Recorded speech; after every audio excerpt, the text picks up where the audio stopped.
베드로와 요한의 선포가 말씀의 선포가 계속 이어지고 있습니다. 듣고 장성하라. 들어야 깨닫고 깨달을 수 있어야 장성한 자가 될 수 있죠. 장성했다는 것은 성장하고 있다는 겁니다. 나는 이대로 그냥 살면 되지, 뭐 이대로 믿으면 되지, 왜 내가 성장해야 하는가? 그 성장은 생존이기 때문입니다. 성장 경험을 통해서 우리의 삶, 우리의 믿음이 입체적으로 여러분들의 삶을 만들어내는 귀한 날 되기를 원합니다. 1절로 2절. 그래서 그의 삶이 백성을 향해 전함에 제사장 삶과 성전의 관리 삶과 사두개인 삶이 그의 삶에게 관여했다. 예수 안에서 시체 삶에서 부활을 선언함과 백성을 가르침을 인하여 불쾌하여 그랬어요. 교회 안에서, 신앙 안에서, 종교 안에서 하나님을 다 믿는 사람들이라고 말하고 있는데 하나님의 말씀을 선포하고 있는 이 상황에서 방해꾼이 등장을 합니다.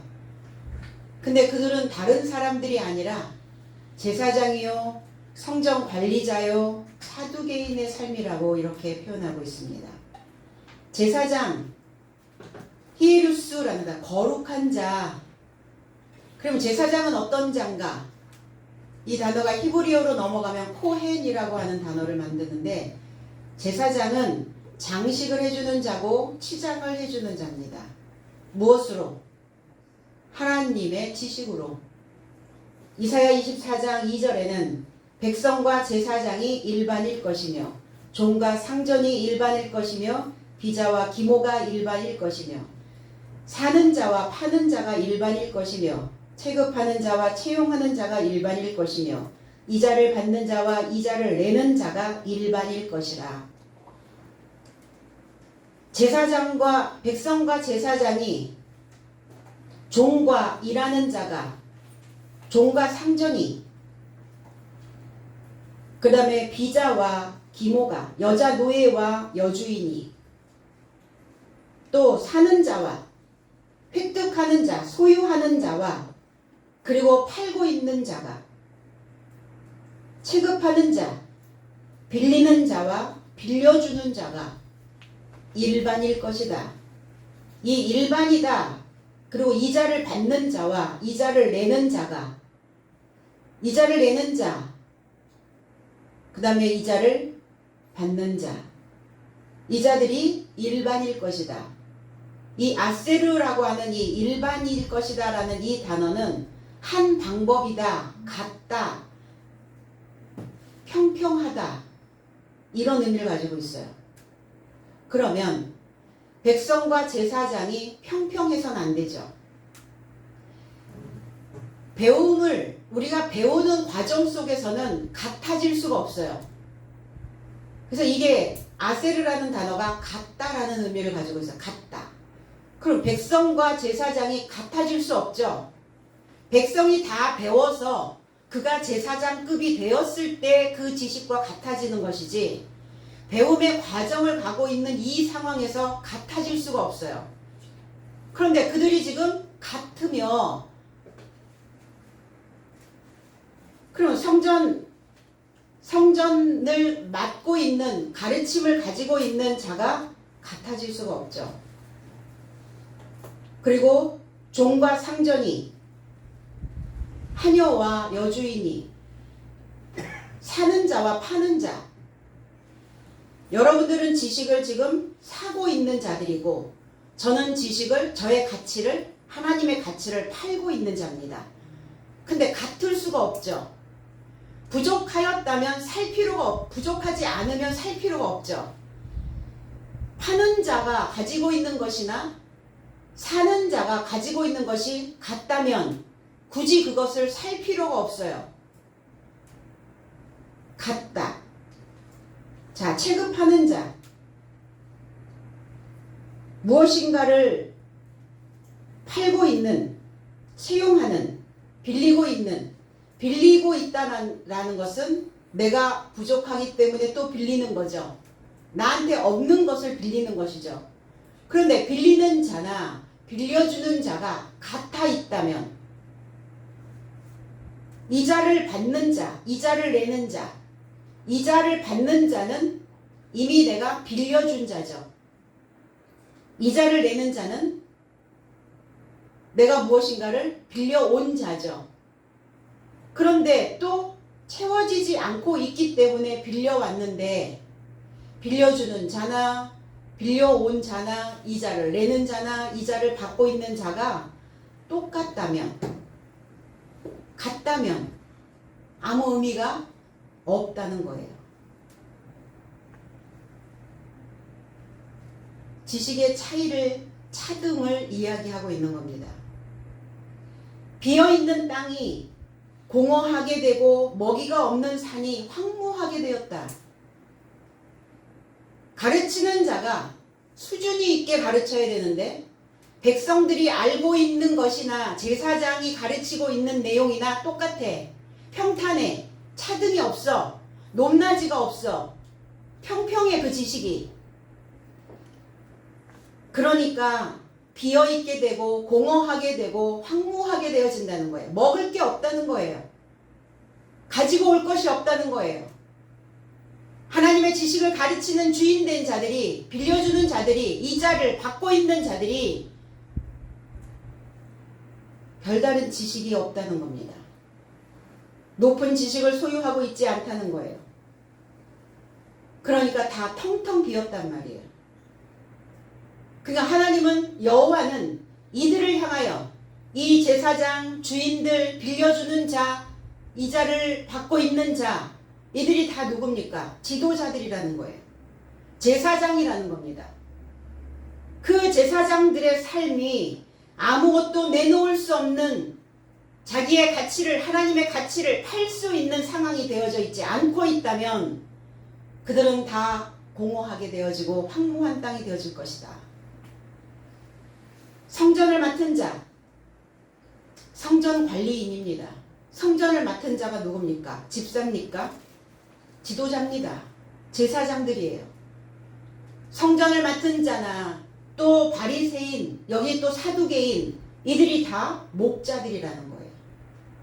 하나님의 말씀을 증거해야 되는, 하나님의 높은 지식에 수준 있는 그 지식을 팔아야 되는 자들이라는 겁니다. 그런데 그들이 다 같아 있다는 거예요. 같은 수준, 같은 레벨. 그럼 교회에 오면 먹잘 것이 없는 거죠. 배울 것이 없는 거죠. 내가 무엇인가를 살려고 왔는데 살만한 가치를 가지고 있는 지식이 없는 것이죠. 그러니까 백성들 상태가 어떻겠어요? 종의 신분을 가지고 있는 자들이 어떻겠어요? 그들의 삶이 올라오질 않는 거예요. 지식의 수준이 올라오지 않는, 사고의 수준이 올라오지 않는 겁니다. 믿음이 올라오지 않는 거예요. 사두개인, 이 사두카이오스라는 단어예요. 이 사두개인이라고 하는 의미는 영웅적인, 그리고 이스라엘의 추종자. 이 단어는 짜도크라고 하는 히브리어에서 사독이라고 하는 단어에서 왔어요. 다윗과 솔로몬 왕 때에 이 사독이라고 하는 자를 제사장으로 세워서 그때서부터 사독이라는 단어가 쓰여지게 되었습니다. 그래서 마카베오 시대에 생겨난 예루살렘이 멸망할 때까지 이 세력을 가졌던 유대교의 종교 분파에 소속된 자들을 사두개인이라고 말합니다. 사두개인들은 초현실주의자들이에요. 사두개인들은 굉장히 기급족 속에 속하여 있는 자들입니다. 유력한 자들로 구성이 되어져 있어요. 부활 없다. 영적인 세계 없다. 내세 없다. 그냥 현실. 이 땅에서 그냥 잘 먹고 잘 살고 그냥 누리고 살면 그걸로 땡이야. 이렇게 말하는 자들이 사두개인들입니다. 제사장인데 귀족이란 말이에요. 귀족. 그럼 오늘날 사두개인들은 누굽니까? 목자들인데 귀족 목자들. 귀족 목자들이 누구예요? 자기 몸 하나를 지키지 못해서, 아니면 하나님을 믿지 못하여, 하나님이 나를 보호하시고 지켜주실 거다라는 믿음이 없어서 경호원을 거느리고 다니는 목자들, 귀족들, 귀족 목회자들 다 사두개인입니다. 그냥 이 땅밖에 없어요. 내세는 없습니다. 그러니까 어떻게 해서든지 내가 만든 교회, 내가 축적해 놓은 재산, 내 자녀에게 세습해 줘야만 해. 쌈박질을 하는 거죠. 그러니까 그들에게 무슨 내세가 있겠어요? 무슨 영혼에 대한 구원이 뭐가 있겠어요? 여기서 잘 먹고 잘 살았으니까 내 자녀들에게도 잘 먹고 잘 살 수 있도록, 부자로 살 수 있도록 그 대물림 해주면 되는데, 그게 사두개인들이에요. 아니라고요. 사두개인이나 바리새인이나 지금 성전을 맡은 관리자나 제사장이나 여기에서 베드로와 요한을 향하여 방해하고 있는 방해꾼들이 우리가 아니라고 어떻게 장담할 수 있느냐는 거예요. 다 보여지는 물질계에 포커스가 맞춰져 있어요. 기독교가, 그리스도인들이 무엇을 향하여 내가 가야 하는지, 제사장은, 성전 관리자는 사두개인적인, 바리새인적인 어떤 우리에게 직분을, 목자라고 하는 직분을 주셨다면 하나님에 대하여 우리가 더 많이 탐구하고 연구하여 하나라도 그들이 사갈 수 있도록, 먹을 수 있도록, 채워질 수 있도록, 이자를 받아도 당당하게 이자를 받을 수 있도록 본전만 받지 않고, 내가 그 지식을 빌려와서 내가 이만큼 불려왔습니다. 한 달란트 받은 것 그대로 가지고 오는 것이 아니라 살 것이 없는 거예요. 한 달란트 사서 내가 12달란트를 만들어냈습니다. 이 정도의 레벨은 돼야 되지 않을까요? 교회에 지도자들의 의식이, 사고가, 개념이, 그리고 성경을 풀어내는 그 지식들이 없다는 거예요. 그래서 제사장을 향하여 여호와께서 너희들이 만약에 그런 상황이라면 그 말씀을 먹는다고 생각하고 있는 그 백성들은 다 비어 있을 것이다. 텅 빈 상태가 되어질 것이다. 그런데 목자인 너희들은, 제사장인 너희들은 배 두들기고 있지 않냐. 아무것도 줄 것도 없으면서 돈 내고 사가라고 강조하면서 그 지식 가지고 가봤자 먹잘 것도 쓰잘 것도 입잘 것도 아무것도 없는 상황인데 너희들만 기름지게 하고 있지 않냐. 귀족이 되어져서 거느리고 다니지 않냐 너희들이. 그들이 지금 여기에 있는 성전의 지도자들이, 제사장들이 그들을 대항하여 섰다는 거예요. 베드로와 요한의 지식에, 결국은 베드로가 증거하고 있는 그 지식은 자기의 경험담을 이야기하고 있는 것이 아님에도 불구하고 분명 하나님의 메시지를, 그리고 모세라고 하는 그 모세의 글을 인용하고 인용글을 써가면서 이야기하고 있음에도 불구하고, 그리고 솔로몬 행각에, 솔로몬 교실에 모여있는 그들을 향하여, 그런데 그들이 지금 대항 세력이, 그리고 반대 세력이 되어져 있다는 것입니다. 무엇 때문일까? 내가 알고 있는 것과 다르다고 이야기하는 것, 다른 것이 아니라 틀렸다라고 생각을 하고 있는 것이죠.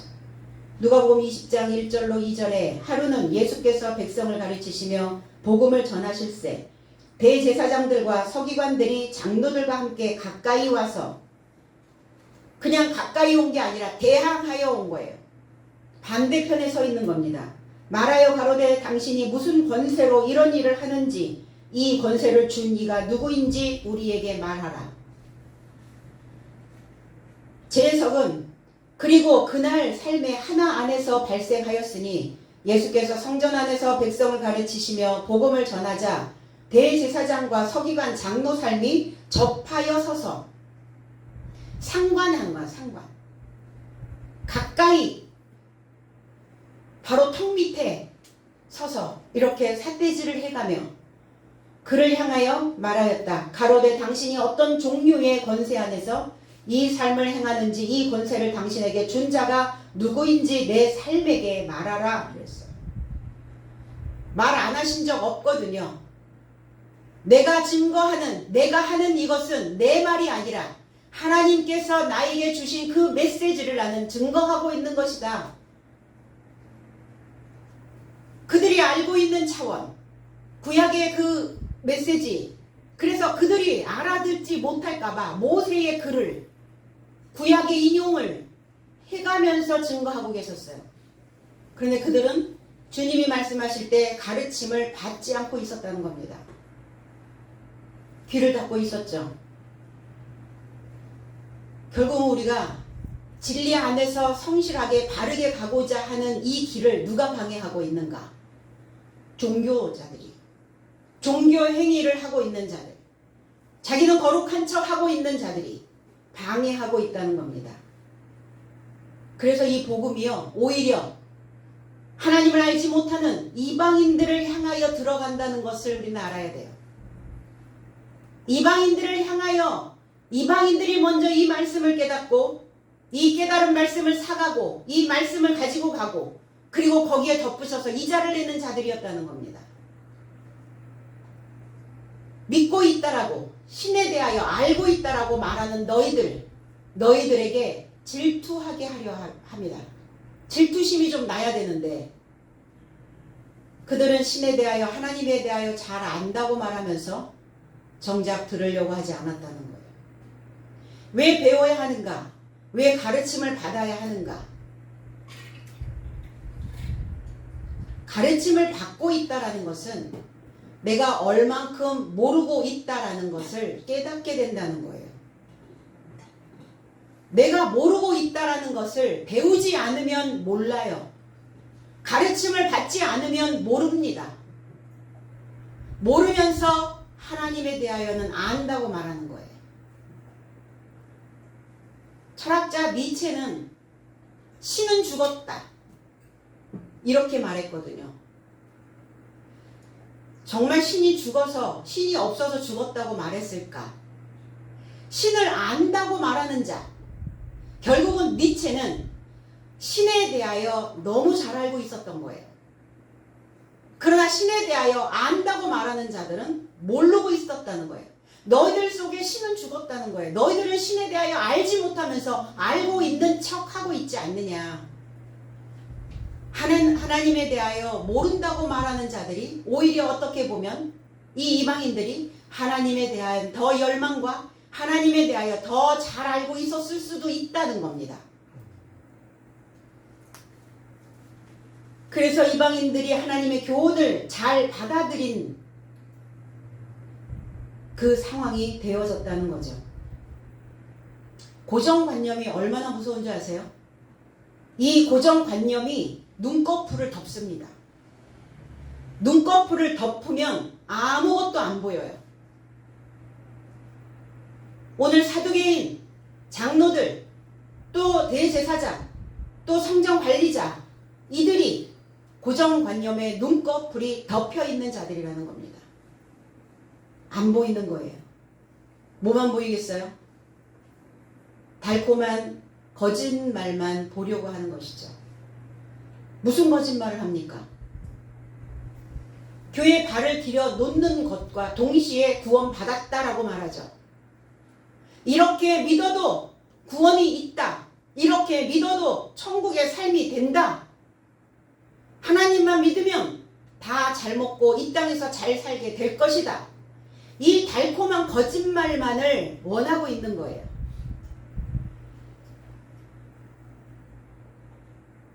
탐구하지 않는 거예요. 탐색하지 않는 겁니다. 그러니까 더 깊은 곳으로 들어가지 않으니까 오류되어져 있는 내용만을 전파하고 가르치게 된다는 거예요. 그렇지 않다. 그 메시지가 오류다. 왜곡되어져 있다. 너희들이 알고 있는 것들이 지금 다 오해되어지고 있다는 것이다. 주님이 오셔서 이렇게 메시지를 증거하고 있고 사도들이 지금 메시지를 베드로와 요한이 메시지를 그렇게 증거하고 있으니까 그들은 공격받는다고 생각하는 거예요. 내가 알고 있는 것에 대하여 공격하고 있다라고 생각하는 거예요. 그러니까 턱 밑에 와서 공격하고 있는 거죠. 또 들어보려고 하지도 않는 거예요. 첫 단어 딱 들어보고 아니 틀렸어 이렇게 되는 거죠. 납득이 안 가면, 이해가 안 되면, 내가 알고 있는 것과 개념이 다르면 질문해야 되는데 이 기독교가 어느 날서부터 질문이 없는 종교가 되어버렸어요. 믿으라 하면 그냥 믿어야 되는 것이죠. 우리가 로봇도 아닌데 리모컨 딱 누르면 고정, 채널 고정. 다른 화면으로 넘어가는 것을 거부하죠. 다른 장면이 나타나는 것을 원하지 않습니다.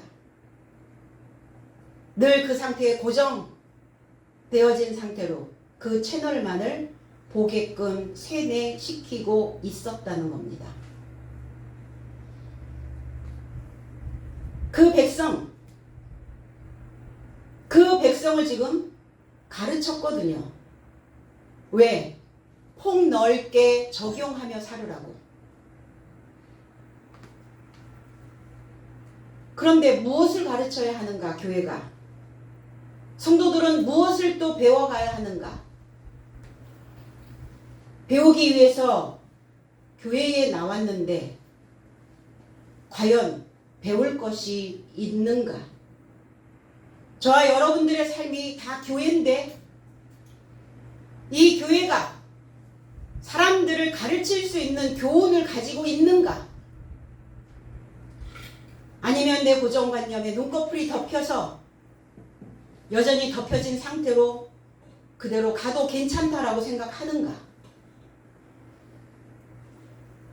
언제쯤 물이 변하여 포도주가 될 것인가? 진하게 들어와야죠.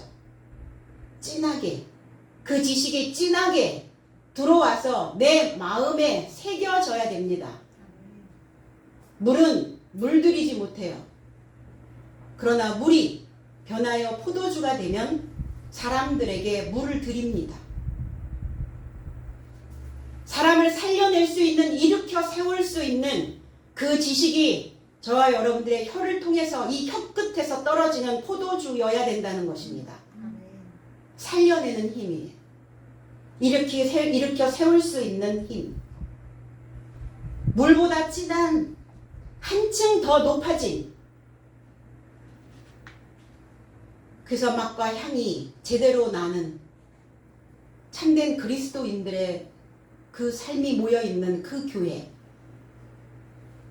그 교회에서 어떠한 것이, 어떤 지식이, 어떤 가르침이 흐르고 있는가를 깨달아야 된다는 것입니다. 몸만 다니면 뭐 할 거예요? 교회를. 가서 앉아있으면 숙제 다 한 겁니까? 보여지는 뻑적지근한 귀족처럼 내가 가서 앉아있으면 귀족처럼 느껴지나요? 화려한 그 교회, 화려한 건축 양식, 성물 하나에 몇 억씩 만들어지는, 다 병들어 있다는 거예요.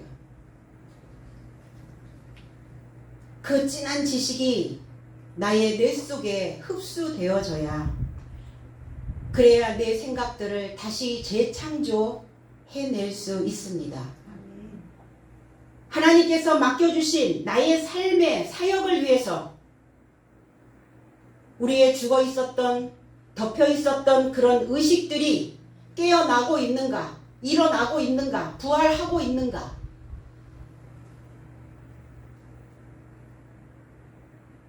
가르침은 부활을 위한 거예요. 또 다른 지식이 내 안에 들어간다는 것은 내 삶의 또 다른 레벨이, 또 다른 층이 만들어진다는 것은 내가 일어나는 거예요. 주저앉아 있었던, 힘 빠져 있었던 그런 인생에 주유하고 있는 겁니다. 예수 안에서 죽은 삶에서 부활하는 삶이 되어져야 된다. 주님이 오셔서 증거하셨던 메시지도 부활이었고 너희들은 다 죽었어 이렇게 말씀하셨거든요. 그러니까 부활되어져야 돼. 그럼 육적인 부활인가 영적인 부활인가? 사두개인은 부활을 믿지 않습니다. 부활이 없다라고 말하는 자들이에요. 그래서 일곱 형제에 대한 이야기를 사두개인이 했어요. 그 아내가 누구의 아내가 되겠습니까? 너는 지금 오해하고 있구나 말씀을. 영적인 부활인 거지 정신적인, 영적인, 마음적인, 이 사상적인, 생각적인 그 부활을 이야기하고 있는 것이 이 고깃덩어리의 살덩어리의 그 부활이 아니다. 지금도 여전히 이 살덩어리의 부활을 가르치고 있는 자들이 있어요. 너무 안타깝죠. 말도 안 되는 소리들을 막 더덕더덕 붙여서 무슨 판타지도 그런 재미없는 판타지가 있을 수가 없죠. 공상영화는 차라리 우리가 무엇인가 공상하고 상상의 생각들을 만들어낼 수 있는 차원이나 되죠. 이거는 그 수준에도 도달하지 못하는 어린아이한테 얘기를 해도 너무 아이러니한, 알 수 없는, 이해할 수 없는 도대체 이런 육적인 부활에 포커스를 맞춰서 21세기에 가르치고 있는 제사장들이, 성정 관리인들이, 사두개인들이 있다는 겁니다. 아나스타시스 부활입니다. 아나, 위로 일어나는 거예요. 다 일어나면 위로 일어나지 아래로 일어나진 않죠. 근데 위로 일어난다는 것은 다시 일어나라는 거예요. 너희들이 지금 일어났다라고 얘기하지만 또 일어난 그 수준에서 또 다시 위로 또 일어나고 위로 또 일어나고 서 있는 그 상태에 머물러 있지 말고 또 위로 일어날 수 있는 그 지식의 층을 만들어내라는 겁니다. 이걸 부활이라고 얘기하는 거예요.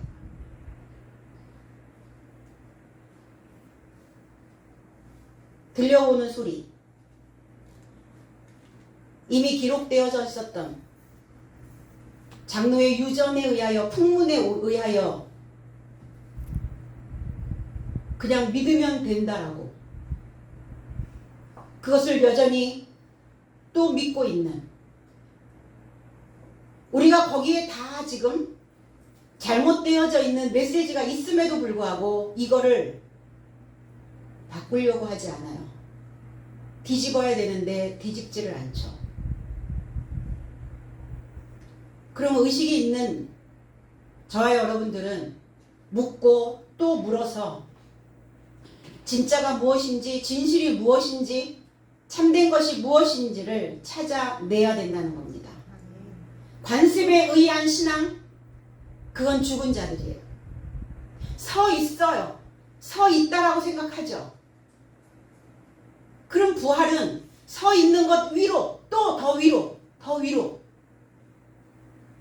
그들은 부활을 경험하지 못하고 있다는 겁니다. 관습에 의한 움직임으로는 아나스타시스가 될 수 없어요.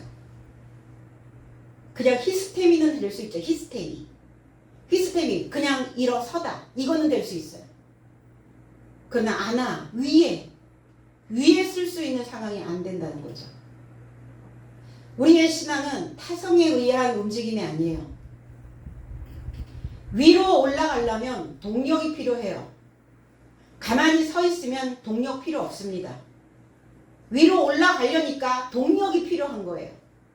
그러면 동력을 가지고 위로 나를 끌어올려야 하는데 동력을 어떻게 만든다고요? 동력을 무슨 수로 만듭니까? 가르침을 통해서 그 가르침을 가지고 생각하는 마음이, 그리고 생각하는 마음이 깊숙한 곳에서 우러나올 수 있는 그 힘, 그게 바로 동력입니다. 우리는 왜 위로 올라가야 되죠? 왜 아나스타시스, 왜 부활되어져야 될까요? 많은 생각들을 거듭거듭하여서 왜 우리는 많은 생각을 통해서 동력을 만들어서 위로 올라가야 될까요? 가벼워지려고요. 위로 올라가면 올라갈수록 가벼워져요. 위로 올라가면 그 중력을 내가 거스를 수 있기 때문에 뜹니다. 그래서 우리의 생각이 자유롭게 나를 수가 있어요. 진리 안에서, 참된 것 안에서.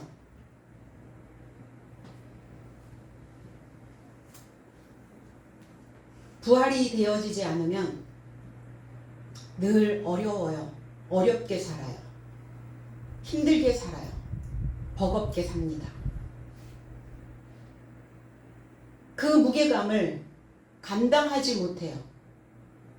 올라가면 쉬운데 올라갈 수 있는 방법을 교회에서 알려줘야 되거든요. 뭐라고요? 생각하시라고요. Thinking man.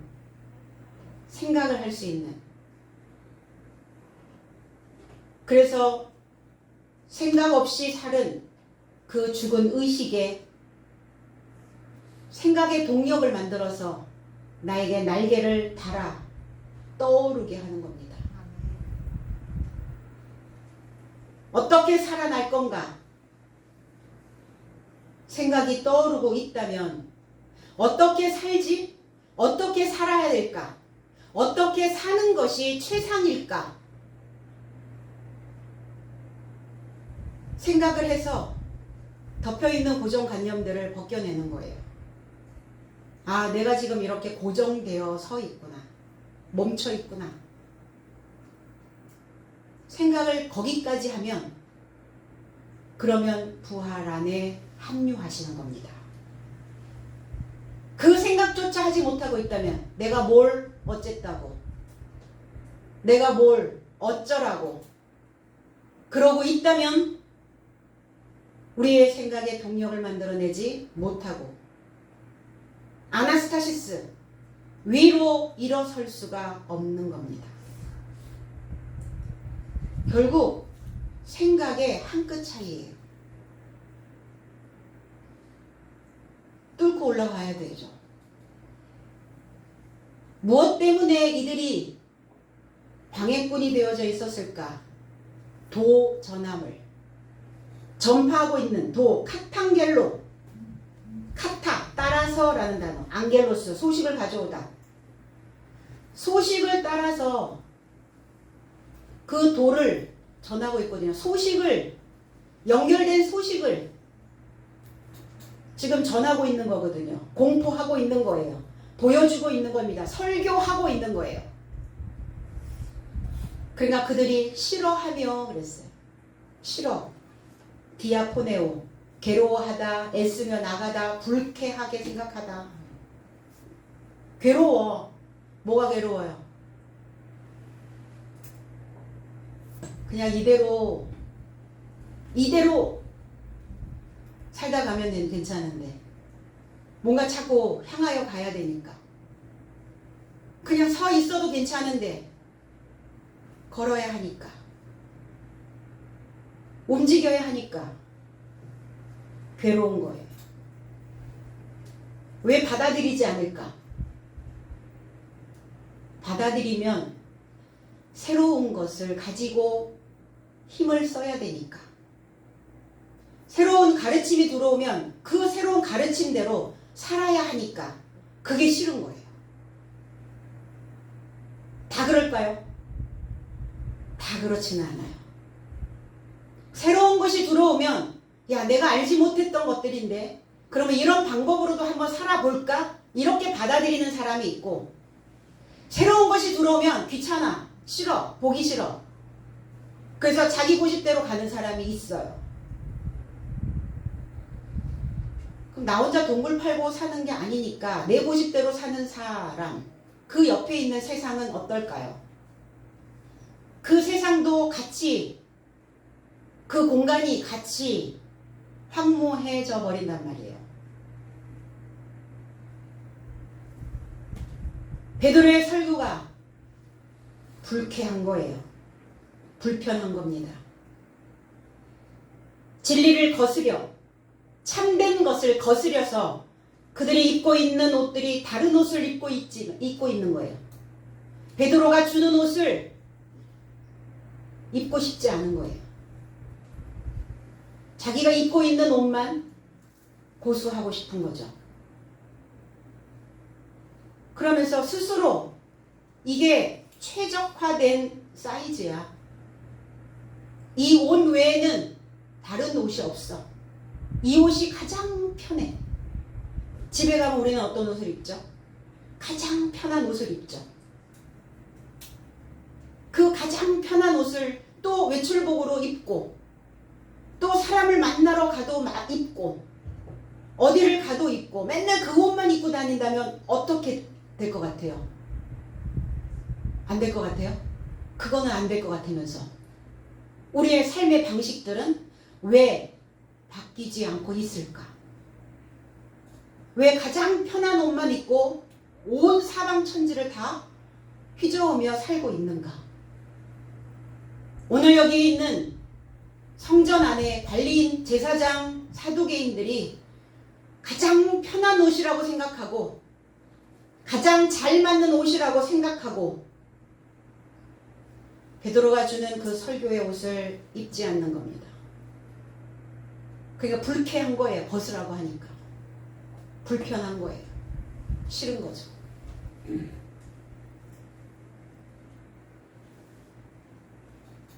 그리고 그들은 이렇게 생각하고 살았어요. 모든 것을 하나님께 맡겼으니 무조건 믿기만 하면 장땡이야. 그런 거죠. 변화는 무슨 변화? 이 상황이 가장 최적화된 환경인데, 가장 좋은 환경인데, 나한테 딱 맞는 환경인데,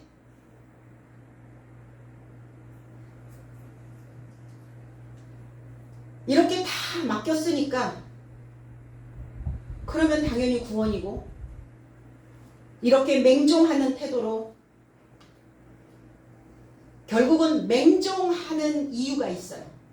사람들이 두려움 때문에 그래요. 공포감을 잊어버리려고. 내가 무엇인가 솔선수범하여 만들어낸다라는 그게 확신이 없으니까, 자신감이 없으니까 또 실패하면 어떡하지? 또 잘못될 수도 있잖아. 그러니까 이 두려움을 신한테 모든 걸 다 맡겼습니다. 이제 하나님 다 알아서 해주세요. 나는 당신에게 맹종만 하겠습니다. 이렇게 하고 있는 거거든요. 그래서 그 두려움을 지금 간신히 이기고 있는 거예요. 사도들의 설교, 오늘 이 베드로의 설교는 떠밀려 가지 말라는 거예요. 떠밀려서 떠내려가지 말라는 거예요. 내가 살아왔던 내 과거의 삶에 떠밀려서 그 상태로 떠내려가는 자들은 죽은 자들이라는 겁니다. 물고기가 그 물에 떠밀려서 둥둥 떠내려가는 물고기를 보면 살아있다라고 말할 수 없죠. 사람의 의식 구조도 마찬가지입니다. 내 생활 패턴도 마찬가지예요. 내가 생각하는 생각의 양식도 마찬가지입니다. 떠밀려 떠내려가는 거예요.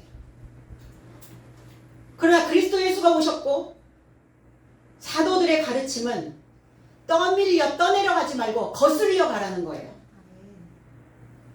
살아있는 모든 물고기들은 물결을 거슬러 올라갑니다. 이게 살아있는 자들의 모습이에요. 그래서 부활도 거슬려 올라가라는 거예요. 높은 지식의 수준에 도달해서 하나님이 원하시는 대로, 하나님의 뜻대로 그렇게 가라고요.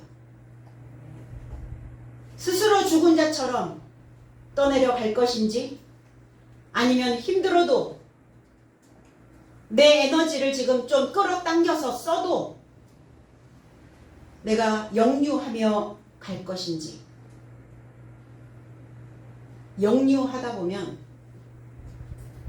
새로운 물줄기를 만나게 됩니다.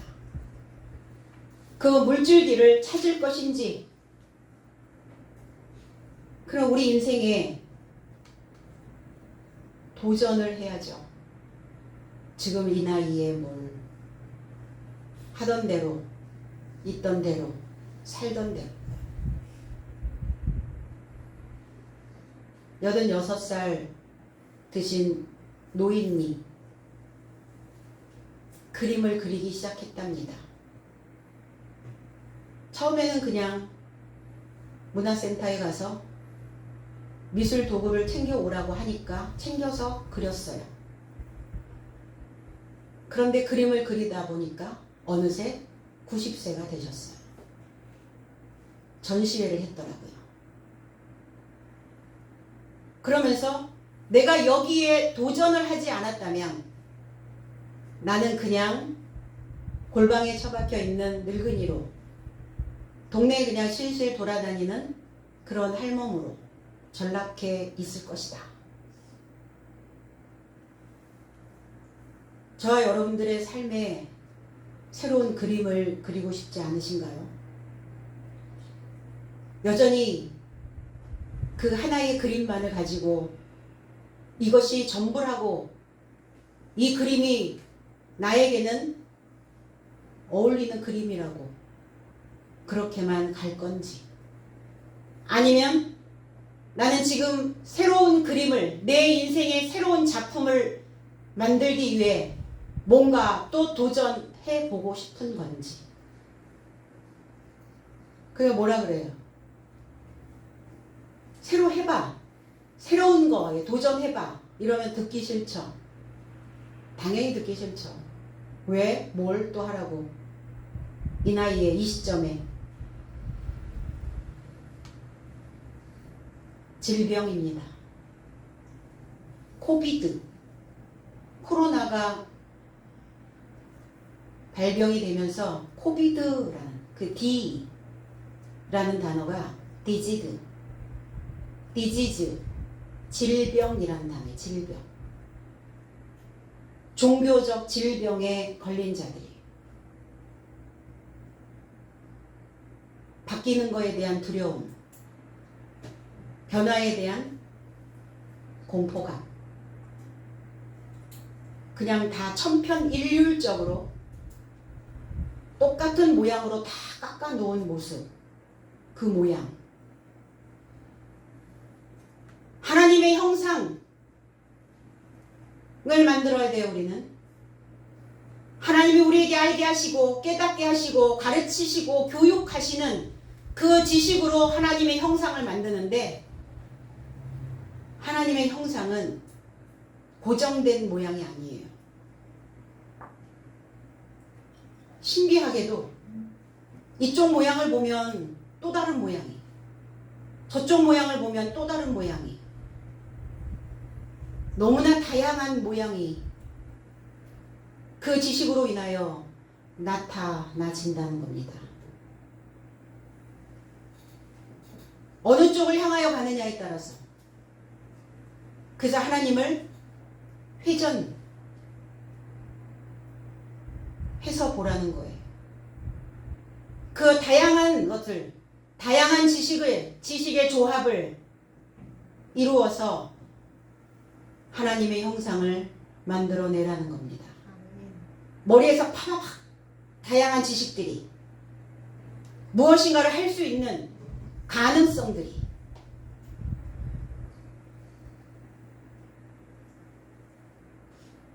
무엇인가 떨어지기를 기대하고 그 나무 밑에 누워있는 내 모양이 아니라 뭔가를 도전할 수 있는 그런 모습이어야 된다는 거예요. 어떤 아나운서가 아나운서에 도전을 하고 100번 떨어졌대요. 100번. 리포터를 했는데 리포터 지원했는데도 떨어지고 아나운서 떨어지고 다 떨어진 거예요. 100번이 떨어지면서 이렇게 생각했대요. 아, 그러면 내가 뭔가 다른 거를 한번 찾아볼까? 그런데 도전은 여전히 아나운서에 계속 도전을 하면서 글을 쓰기 시작했고 그림을 그리기 시작했고 무엇인가 창작을 하기 시작했대요. 그리고 이것과 연관될 수 있는 직업군을 찾아서 또 배우기 시작했대요. 결국은 100번 떨어진 끝에 아나운서가 됐습니다. 그런데 아나운서가 되면서 그동안 떨어지기를 기다리고 있었던 것이 아니라 뭔가 새로운 것들을 계속 도전을 했던 자기의 모습이 보니까 다른 사람보다 그 언어의 어휘가 월등하고 생각하는 그 사고력이 다른 사람보다 훨씬 더 힘이 있고 그래서 그때 100번 떨어지기를 참 잘했다라는 생각을 하게 됐답니다. 한 방에 붙었다면 도전은 없었겠죠. 그거를 어떻게 생각하느냐, 어떻게 우리가 내 인생의 스토리를 어떻게 각색하느냐예요. 그러려면, 그렇게 되어지려면 거슬러 올라가실 수 있어야 된다는 겁니다. 떠밀려 떠내려가지 마시고.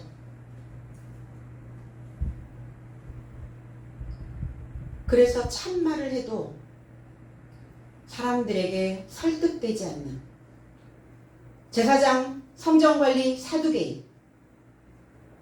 우리는 과연 어떤가? 우리는 각자의 신앙, 나의 삶의 어떤 맹점, 그것들을 좀 봐야 되는데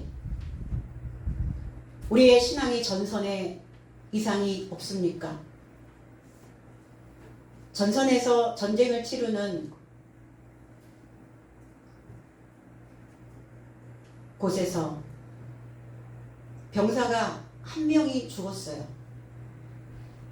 그런데 그 사령관이 이렇게 본부에다가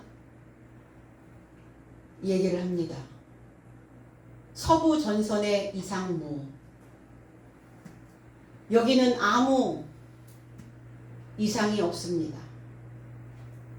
그럼 한 100명, 1000명 정도 죽어야 서부 전선에 이상이 있습니다. 이렇게 보고가 올라갈까요? 한 명 죽었는데 이상무 이랬단 말이에요.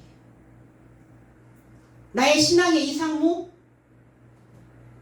내가 죽어가고 있는데 내가 숨쉬고 있으니까 나는 그냥 그럭저럭 살만하니까 이상무인가요? 이대로 괜찮은가? 우리는 반드시 내 안에 자동화된 점검 시스템을 만드셔야 됩니다. 그냥 갈 일은 아니에요. 그냥 떠밀려 떠내려 갈 일은 아닙니다. 3절로 4절 저의 삶이 그의 삶에게 손을 뻗쳐 다음 날에 이르고자 감옥에 이르게 두었으니 이미 저물었기 때문이더라. 그러나 말씀을 들은 삶에서 많은 삶이 믿었으니 장정의 수가 5,003가량 되었더라. 베드로와 요한이 감옥에 갇혔습니다. 잡았어요. 잡음에 에피발로 잡혔는데 어떻게 잡혔냐? 강제로 잡혔다고요. 강제적으로 던져놓다. 강제적으로 던져진 거예요. 옥에다가 가둬둔 거죠. 하나님 왜 이 의를 향하여 가고 있는 사도들을 왜 옥에 가두십니까? 옥은 보호막이에요. 그들과 대치하고 그 방해꾼들과 대항해봤자 득이 없어요. 얻어질 게 없거든요. 그러니까 그들이 강제로 베드로와 요한을 옥에다가 넣은 것 같지만 그 안에는 하나님이 강제로 그 안에 넣어두신 것도 있어요. 사도들을 보호해야 되니까. 그 씨를 보존해야 되니까. 그래서 그들과 분리시키시는 거죠. 그러니까 다 우리가 하나님 안에서 사는 모든 게 다 하나님의 은혜라고요. 어떤 것 하나 불평불만할 것이 없다라는 겁니다. 있으면 있어서 좋고 없으면 또 없어서 좋고 된 것은 된 것대로 좋고 아직 미해결된 것은 미해결된 대로 좋고 지식이 많아서도 좋고 지식이 없어서 또 배울 수 있으니까 좋고 모자란 것도 좋은 거죠. 내가 모자라니까 또 채우려고 하니까 또 그것도 좋고 지금은 재미없지만 또 재미있게 살려고 노력하니까 그것 또한 좋은 거고 모든 것이 날이 저물었다는 거예요. 중요한 포인트입니다. 황혼이에요. 저녁이 되었습니다. 저녁이 되며 아침이 되니 이제 새로운 날의 시작이 되는 겁니다. 에레브라는 단어의 히브리어에서 저녁이라는 단어, 일몰, 황혼. 저녁 시간 어떤 시간이냐? 교제하는 시간입니다. 가로지르는 실, 가로지르는 실. 이 시줄이죠, 시줄. 이 저녁에 시줄 놓는 날. 교량 역할, 다리를 놓는 그 시점. 그러니까 베드로와 요한이 지금 저녁이에요. 교제, 다리를 놓는. 자, 대항하고 방해하는 자들도 있지만 그것을 받아들이고자 하는 자들도 있거든요. 그것을 배우고자 하는 자들, 열망하는 자들도 있단 말이에요. 그러면 뭐예요? 다리 놓으셔야죠. 시줄 걸으셔야죠. 하나님과 섞이는 시간입니다. 그래서 이게 섞이다, 혼합된 민족 이런 뜻이에요. 그들과 섞여야죠. 하나님을 알지 못하는 자들과 섞여야죠. 난 니들과 달라. 그래서 상종 안 해요? 관계 안 합니까? 그들 속으로 들어가야죠. 하나님을 알지 못하는 그들 속으로 들어갈 수 있는 용기가 필요합니다. 신앙의 황혼, 무르익은.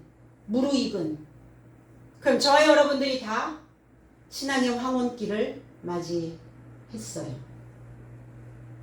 얼마나 아름답게 노을빛이 물들어 있습니까?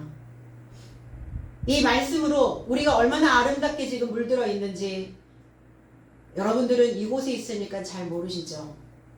밖에 나가서 다른 사람들과 견주어 보면 금방 알아요. 저는 너무 잘 알아요. 외부에 나가서 만나는 사람들과 여러분들의 신앙을 보니까 시원성 교회 안에 있는 여러분들이 신앙의 믿음의 황혼이라는 것을 느끼게 됩니다. 그래서 또 감사하고 또 가슴 벅차고 사도로 머무르는 그 황혼, 말씀으로 시주를 얻는 날입니다. 날줄은 놓여 있어요. 아담의 아들, 세 번째 아들 쉐트. 아벨이 죽고 아벨을 대신하여 셋을 주셨거든요. 배열하다, 적용하다. 노타라는 단어예요. 노타. 직물의 날줄. 시줄과 날줄. 교차돼서 직조되어지는 날입니다. 교제. 무엇 때문에 다름을 받아들이지 못하는가? 다시 배워야 한다고 생각하니까. 내가 알고 있는 개념이 전부가 아니라는 것을 인정해야 하니까. 그래서 불편한 거예요. 새날의 시작입니다. 근데 감옥에 언제까지? 이튿날까지. 이튿날 신선한 날이에요. 이튿날 새로운 날입니다. 그 새로운 날까지 감금되어져 있었어요. 새로운 날이 올 때까지. 신앙의 정절, 그리고 신앙 안에서의 의리, 그것을 지금 지키고 있는 겁니다. 믿는 자가, 신뢰할 만한 자가, 믿는 자라는 것은 설득된 자들이에요. 과연 믿을만한가? 나의 믿음은 믿을만한가? 나는 믿을만한가? 나라고 하는 이름을 떼어놓으면 믿음을 줄 수 있는 대상인가? 성실한 일꾼인가? 그래서 그 성실한 일꾼은 주인의 뜻에 따라서 설득되어집니다.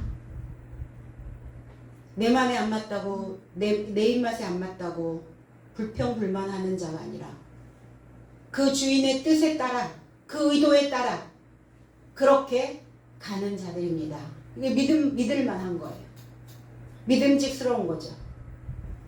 남자가 5천이나 되었다. 남자가 아니라 아네르, 남편이라는 단어예요. 남편, 장성한 자입니다. 씨를 가지고 있는 자예요. 발아할 수 있는, 싹을 틔울 수 있는 새로운 삶을 모색해 갈 수 있는 그런 자를 남편이라고 말합니다. 저와 여러분들은 다 그 지식의 수준이 남편된 자로 장성한 분량이 되어져야 됩니다. 그 수가 아리드모스라는 단어예요. 계산된, 셀 수 있는. 그러면 셀 수 있다라는 것은 뭐예요? 그 테두리 안에 들어간 자들이라는 거예요. 하나님의 법 안에, 하나님의 말씀 안에 설득되어진 자들만이 그 명단에 올라갑니다. 명단에 올라간 자들만, 이름을 부를 수 있는 자들만 수에 들어가는 거예요. 그 수에 들어가는 거예요. 명단에 없으면 거기에 수만 명이 와도 그 명단에 들어간 자들만 수로 치는 거예요. 왜 수를 이야기할까? 호명할 수 있는 사람, 호명할 수 없는 대상은 아무 의미가 없어요. 우리의 머릿속에서 그 사람, 그 인물, 그 사람 여기 넣어야지. 이렇게 하나님도 그 사람 믿을만해. 그 명단에 넣어야지. 일꾼을 세울 때도 그렇죠. 지도자는 생각합니다. 믿을만해. 설득되는 사람들이야. 놀이개처럼, 꼭두각시처럼 그 노름에 흔들리는 그 대상이 아니에요. 뭔가 좋은 의도를 가지고 함께 지어져 갈 수 있는 사람. 자기의 몫을, 자기의 역할을 해낼 수 있는 사람. 이게 수예요. 이 수에 들어가는 거. 근데 이 수가 하나님의 수가 있고 짐승의 수가 있어요. 사람의 수냐 짐승의 수냐. 하위 그룹, 아래 그룹. 아래 일어서지 못한 거, 위로 일어서지 못하는 자들은 다 짐승의 수예요. 위로 일어서는 자는 사람의 수예요. 하나님의 수입니다. 5천, 펜테라는 단어예요. 그래서 미 국방부 펜타곤, 용감하다, 강하다, 이런 살찌다, 이런 의미를 가지고 있어요. 살찐 자들, 용감한 자들, 5천, 배우고 본받아서 용감한 자들이에요. 알므로 용감해지죠. 알아야 용감해지는 거예요. 몰라도 용감한가요? 무식이 용감한 것은 한 번이면 좋게요. 한 번은 써먹을 수 있어요. 무식이 용감한 것은. 그러나 그건 지속되지 않습니다. 알고 깨닫고 배워서 용감한 것은 지속됩니다. 에너지가 지속적으로, 동력이 지속적으로 올라와요. 말씀을 듣고 설득되시고 배우고 본받음으로 하나님께 드리는 일천번제로 봉헌되어지는 삶입니다.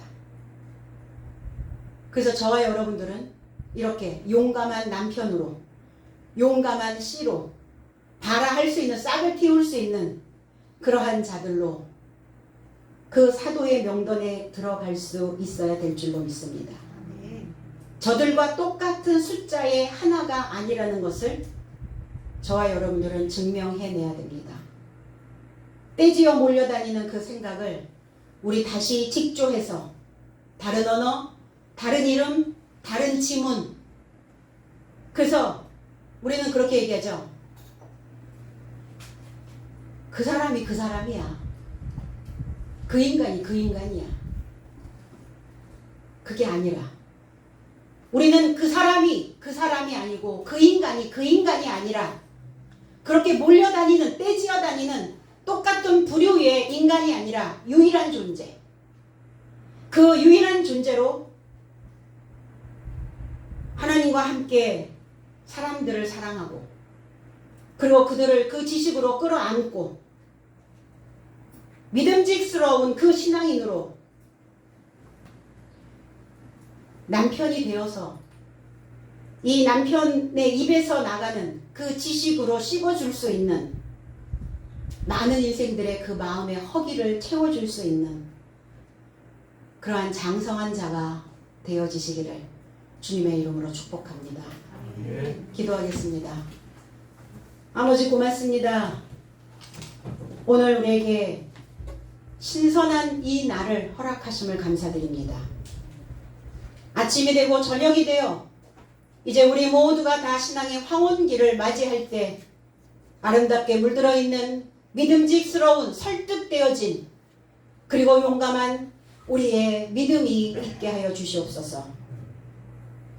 하나님께서 우리에게 부여해 주신 그리고 우리에게 주신 이 귀한 시간들을 하나님과 함께 동행하며 나의 입에서 나오는 그 지식으로 많은 사람들의 허기를 채워줄 수 있는 하나님의 존귀한 유일한 그러한 존재들이 되게 하여 주시옵소서. 그래서 하나님과 함께 이 길을 동행하며 하나님과 함께 걸으며 하나님의 말씀으로 사색하며 그 생각의 방향들을 바로 잡아갈 수 있는 하나님의 귀한 백성들이 되게 하여 주시옵소서. 감사드리며 예수 그리스도의 이름으로 기도하옵나이다. 아멘.